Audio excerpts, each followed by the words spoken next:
Welcome to Developer Stories on the Road to MSIX, a podcast for developers that are interested in updating their installers to MSIX. I'm Tim Mangan. In this chapter, we tackle the question of whether or not your application needs a virtual registry. Now, chances are your application has settings and configuration data, and that data has to live somewhere. Now, I like to logically divide these items by where they belong. Application items are generally more static, or at least static for a given release version. The user settings are those that your application supports for customization and personalization. When you have a new version of the app, application items are generally replaced by the new version, while the user settings are things that we usually like to keep available after the upgrade. You have choices on where to store those items and when you define them. Some developers like to use the Windows registry to store them.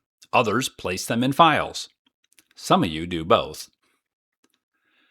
The default settings may be predefined in code or added as part of your traditional installer, and sometimes they're just written upon the first run of the application. With MSIX packages, we prefer a pre-stored set of values, either in the registry or the file system, as you wish. This allows your commercial customers to create modification packages with the settings they want to pre-configure for all users in their organizations. This modification package would be deployed along with your application, not too dissimilar to using an MST transform file to customize your MSI-based installer. As I'll explain, the registry inside of MSIX is actually a package virtual registry, and you should consider whether or not you want to use one. To be clear, the use of the virtual registry file is an option to you. When I write a new application in things like .NET 8 or .NET 10, I tend not to use the MSIX virtual registry, but instead use the file system with something like the systems.configuration API for settings. But for your existing application that's presently using the registry, you might not want to rewrite that code, and adding the virtual registry file is the easiest way to deal with this. In your existing app, you probably deal with one or both of the major registry hives, HKey local machine and HKey current user. When an application adds items to these hives, the HKLM settings are available to all software on the machine. Well, of course, elevation is needed for you to be able to write to those places.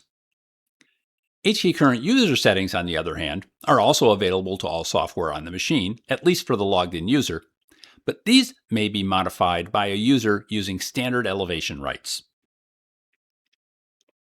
The MSIX virtual registry is a new hive that is tied only to your application, and other software on the machine cannot access it.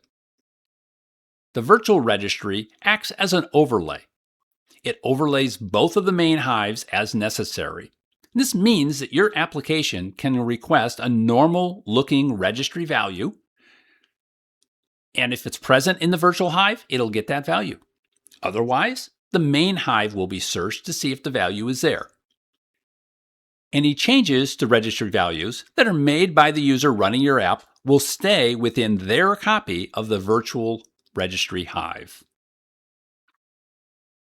This means that your existing code for dealing with the registry can probably be used unchanged. But if changes are needed, they'll only be to change permissions that you seek when you are opening the registry keys. So let's understand that a little bit better. Here is some typical .NET Framework-based code to read in application configuration settings at startup. This code doesn't need to be modified to run under MSIX, but that's because this app only requested the minimum permissions needed to read the values. You know, what your code is actually supposed to do. The registry permissions available to your code in an MSIX package are different than that of a native application. Even with elevation, your app can only enumerate keys and values and read them when you're dealing with HKey local machine. Under HKey Current User, your app can create new keys and values and write or update those values.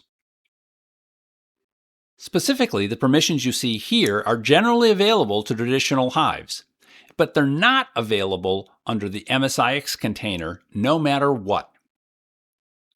I see a lot of older applications, especially unmanaged C++ apps, that make registry calls that ask for full permission on registry keys, even when they only want to read the values. Now, some of that stems from original code examples published by Microsoft many years before code security was much of a concern. Now, fortunately for you, if you have these types of issues, Microsoft added a new enumeration type for when you ask permissions. It's called maximum allowed. Just replace the bad permission in your code with that value, and the system will automatically grant you all of the permissions that it's willing to provide that hive. Now, if you are making registry changes to your code, I'd suggest you also consider moving anything that's currently under HKey local machine into HKey current user, since it's all going to be in the virtual hive now anyway, and you'll have a consistent experience in your coding and in how the application works. Okay, so that's it for the code changes, but you still want to establish the default values for the various configuration and settings of your application, either in the package or on first run. Now, the best method for you to do this is to provide a pre-configured virtual registry file as part of your package.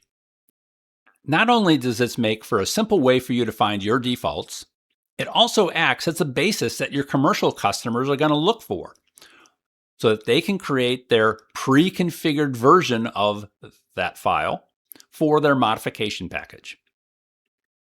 So all of the values that you want to define, we're going to go into a type of registry hive that's going to be called registry.dat.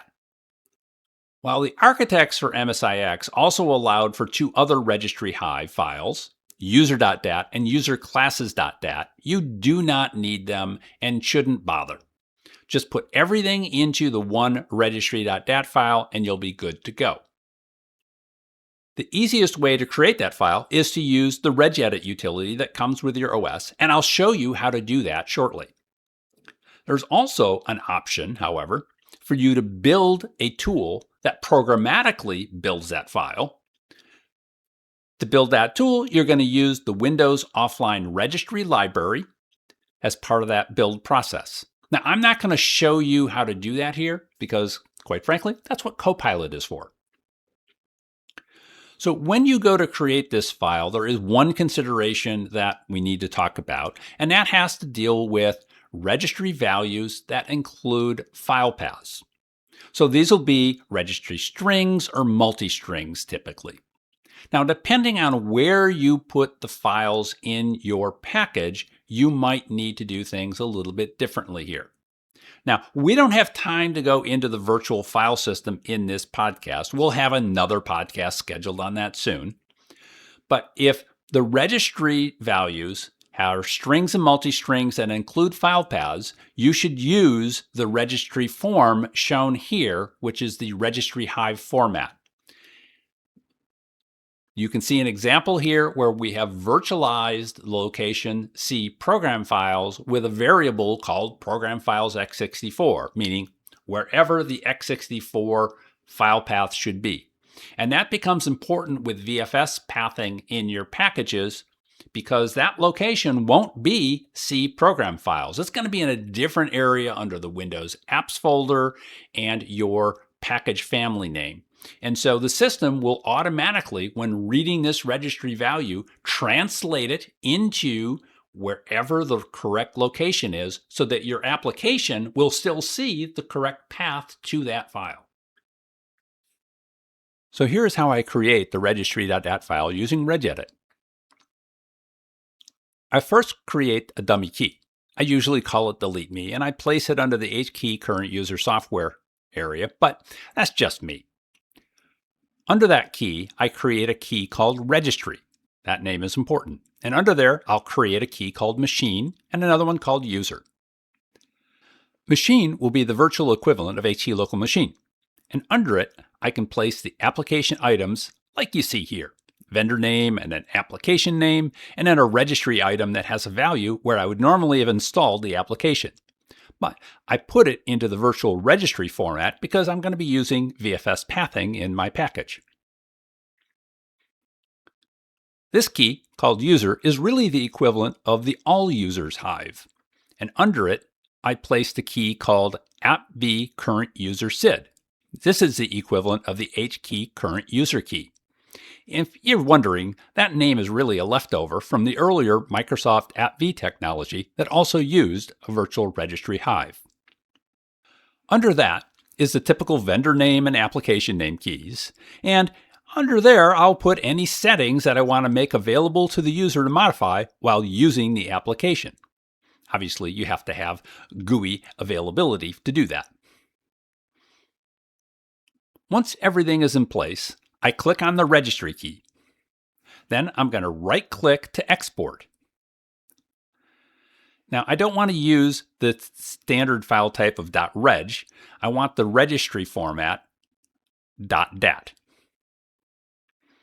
And then I'll set the file name to registry. And then I'll save it off to a location.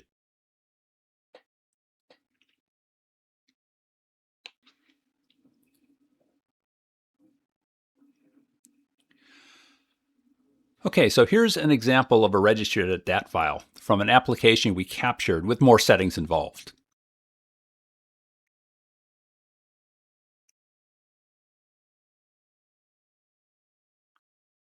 Now, once you have that registry.dat file, it's just placed under the root folder of your package. Here's an example of a package created by capturing an installer by the Microsoft MSIX packaging tool, and you can see the registry.dat file here.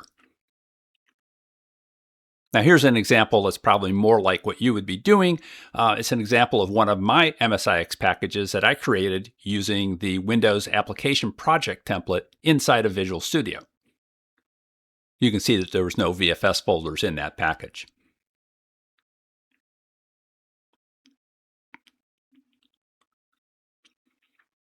Okay, well there's the gist of what you need to know about creating the virtual registry in an MSIX package. This concludes this chapter of The Road to MSIX. If you missed earlier chapters, you can get them from the Tmergent LinkedIn page or our YouTube channel. Keep an eye out for new chapters too. You can see some of the ones that we're planning here. But I'd also love to do a podcast with you about your experiences in creating MSIX packages. Just contact me on LinkedIn. I'm Tim Mangan on The Road to MSIX. Thanks for listening.